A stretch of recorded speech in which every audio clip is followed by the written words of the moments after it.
Okay okay so guys आपको एक बार फिर से स्वागत है सो माई सेल्फ के एक और धमाकेदार एपिसोड में। और यार देखो, जब से हमने वन पीस की दुनिया में कदम रखा है ना, एनीमे की दुनिया में कदम रखा है, तो चाहे फिर वो कोई भी एनीमे हो, नरूतो हो, सोलो लेवलिंग हो, या फिर वन पीस ही क्यों ना हो, या फिर अटैक ऑन टाइटन ही क्यों ना हो, हमारे दिमाग में एक सवाल हमेशा उठता रहता है कि आखिर कौन सा कैरेक्टर किससे ज़्यादा स्ट्रांग है। हम हमेशा अपने ही फेवरेट कैरेक्टर को सबसे ज़्यादा स्ट्रांग मान लेते हैं। कभी हमें लगता है कि शैंक्स स्ट्रांग है, कभी हमें लगता है लूफी स्ट्रांग है, कभी हमें लगता है रॉजर स्ट्रांग है, कभी हमें लगता है वाइट बियर स्ट्रांग है। और हम ना जाने किसकी लड़ाई किसी ना किसी से करवाते ही रहते हैं। कभी हम शैंक्स को भिड़वा देते हैं लूफी से, कभी शैंक्स को भिड़वा देते हैं काइडो से, कभी शैंक्स को खुद उनके भाई से ही भिड़वा देते हैं। और ऐसे ना जाने कितने ही पैटर्न और कितने ही मिक्स जो मैच होते हैं ना, वो हमारे दिमाग में चलते रहते हैं, लेकिन अल्टीमेटली हमें जवाब नहीं मिलता। तो ऐसे ही एक मैच आज मैं भी लेके आ गया हूँ, वो है रॉजर्स वर्सेस गाप के बीच में। है ना, ये नो आप सोच रहे होंगे मैं कोई थ्योरी बोलूंगा, फिर इन दी एंड आपके ऊपर छोड़ दूंगा और आपको रियल आंसर नहीं मिलेगा, फिर से क्वेश्चन मार्क हो जाएगा। ऐसा कुछ नहीं है। इन दी एंड वीडियो के खत्म होते होते मैं आपको 100% एक रिजल्ट तो दे ही दूंगा और पूरे प्रूफ के साथ बताऊंगा आखिर कौन किससे ज़्यादा स्ट्रांग है। क्या हमारे पायरेट किंग रॉजर्स ज़्यादा स्ट्रांग है, या फिर वाइस एडमिरल हमारे प्यारे गाब ज़्यादा स्ट्रांग है। तो चलो भाई इस कारवा को शुरू करते हैं। वीडियो को लाइक एंड सब्सक्राइब करते हुए चलो, और हाँ, वीडियो को एंड तक ज़रूर देखना। अब गाइस देखो, मैंने ना कुछ थोड़ा सोचा, थोड़ी रिसर्च करी, तो मैंने यार ऐसा नहीं सोचा कि गाप को बुढ़ापे में दिखा दूं या रॉजर्स को उसके एंडिंग मोमेंट पे दिखा दूं जब उन्हें शायद कैंसर हो गया था, वैसा ही कुछ नहीं। हमने इन्हें हमेशा अपने प्राइम में ही सोचेंगे। हम हमेशा यही सोचेंगे कि भाई गाप भी अपने प्राइम पर है और रॉजर्स भी अपने प्राइम पर है, जब भी अपने फुल पोटेंशियल पे अपनी पावर्स को यूज़ कर रहे थे, और तभी इनको लड़वाने का असली मतलब भी बनेगा। सो यार सबसे पहले तो इनके पावर लेवल के बारे में बात कर ली जाए तो भाई देखो, ना तो मैं मरीन्स की बात कर रहा हूँ ना तो मैं रॉजर्स पायरेट की, क्योंकि वो फिर एक अलग डिबेट हो जाएगी। यहाँ पर सिर्फ रॉजर्स और गाप के बारे में बात हो रही है, क्यों मतलब क्रू मेट की लड़ाई नहीं करवानी यहाँ पे हमने हमने सिंगल सिंगल फाइट रखनी है।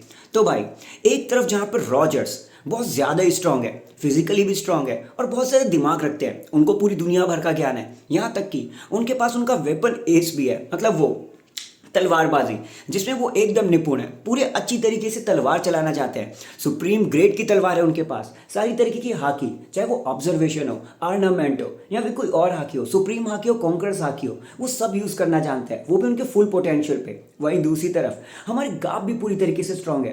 फिजिकली तो वो इतने ज़्यादा स्ट्रांग है कि भाई वो माउंटेन्स और शिप्स को यूज़ किया करते थे सिर्फ अपनी प्रैक्टिस भर के लिए। वो भी सारी हाकी यूज़ करना जानते हैं, फिर चाहे वो आर्नामेंट हो, ऑब्जर्वेशन हो, सुप्रीम हो, कॉन्करर हो, सारी हाकी को बहुत प्यार से यूज़ कर लेते हैं। हाल ही के एपिसोड में हमने देखा भी था कि गाप कैसे अपने बुढ़ापे में भी अपनी हाकी को इतनी स्ट्रांगली यूज़ कर रहे थे। तो भाई एक तरीके से मानना पड़ेगा कि चाहे रॉजर्स हो या फिर वो हमारे गाप, दोनों के दोनों हाकी को एक सुप्रीम लेवल पे जाके यूज़ कर सकते थे।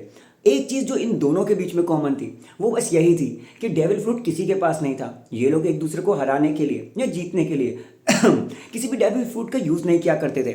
इनको भाई उसकी ज़रूरत ही नहीं है यार, ये अपने आप में भाई एक बस्टर कॉल है, उनको इस चीज़ की ज़रूरत ही नहीं थी। तो भाई देखा जाए तो दोनों के दोनों अपनी हाकी पे और अपने दिमाग पे और अपनी जो फाइटिंग स्किल है उस पर ही निर्भर थे।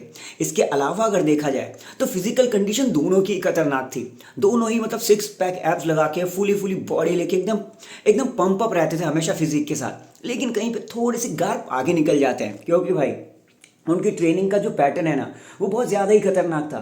भाई जो बंदा सिर्फ अपनी मतलब प्रैक्टिस करने के लिए शिप्स तोड़ रहा है, माउंटेन्स तोड़ रहा है, भाई आप खुद सोचो किस तरीके की ट्रेनिंग करता होगा।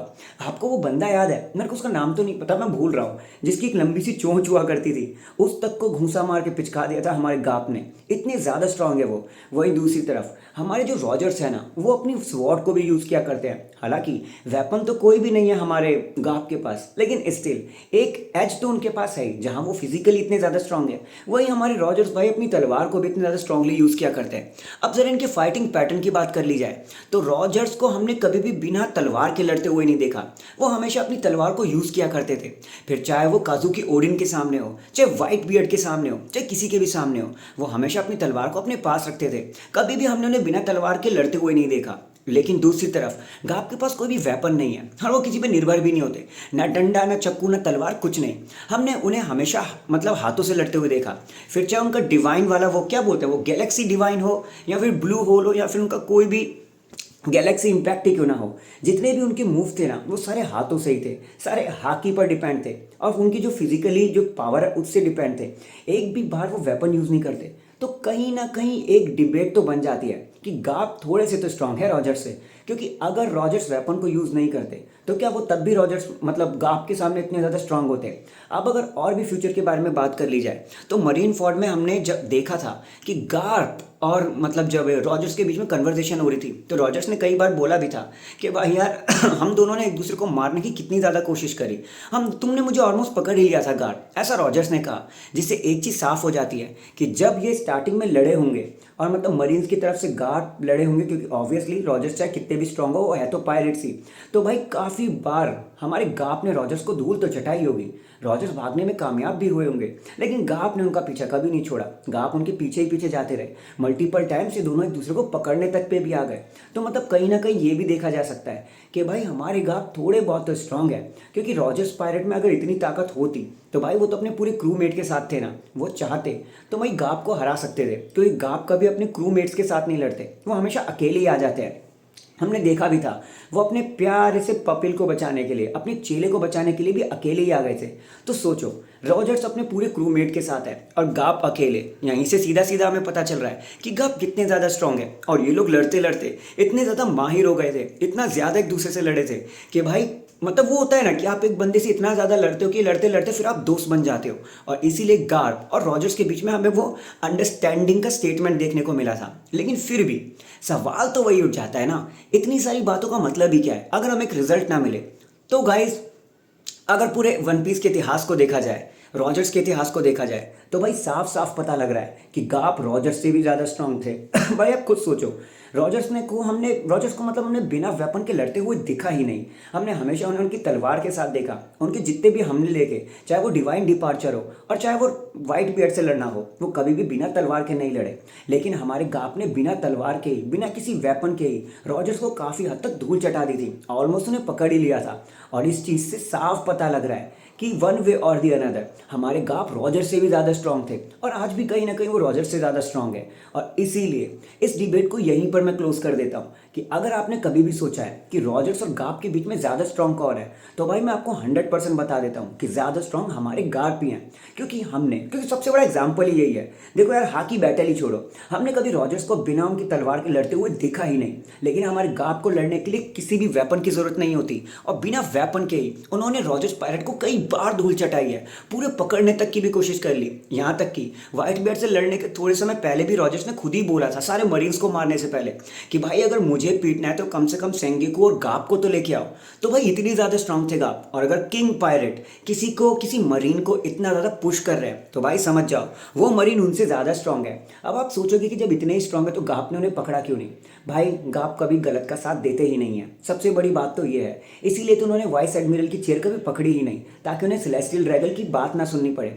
हालांकि उन्होंने दूसरों को दिखाने के लिए रॉजर से लड़ाई जरूर करी, लेकिन फिर भी उन्हें कहीं ना कहीं जाने दिया। ये बात आपको समझनी चाहिए, और इसीलिए इनकी इतनी दोस्ती हुई। तभी तो हमारे गाप ने जब रॉजर्स से मदद मांगी रॉक्स पायरेट को रोकने के लिए, तो रॉजर्स ने उनकी मदद बिना सोचे समझे कर दी।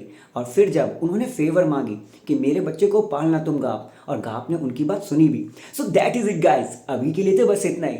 यही थी मेरी वन पीस की तो नहीं, लेकिन यही थी मेरी एक्सप्लेनेशन रॉजर्स और गाप को लेकर। और फाइनली अब आपको पता चल ही गया है कि रॉजर्स एंड गाप के बीच में कौन सबसे ज़्यादा स्ट्रांग है। वो है हमारे मंकी डी गाप, मतलब द फिस्ट गाप। भाई होना ही था ना, जो बंदा भाई वेपन ही यूज़ नहीं कर रहा तुम उसको क्या ही हराओगे, जिसको तुम वेपन के साथ ही नहीं हरा पा रहे, तो और वो तो निहत्था ही लड़ रहा है। तो ये था आपकी आज की वीडियो का जवाब। तब तक के लिए मैं मिलता हूँ आपसे किसी और वीडियो में। तब तक के लिए अपना ख्याल रखें, खुश रहें। बाबूश होना है तो बात कर ले, नहीं है तो ढूंढ ले, because life is too short, tomorrow is not guaranteed. तब तक के लिए जय हिंद, जय भारत, वंदे मातरम एंड पीस।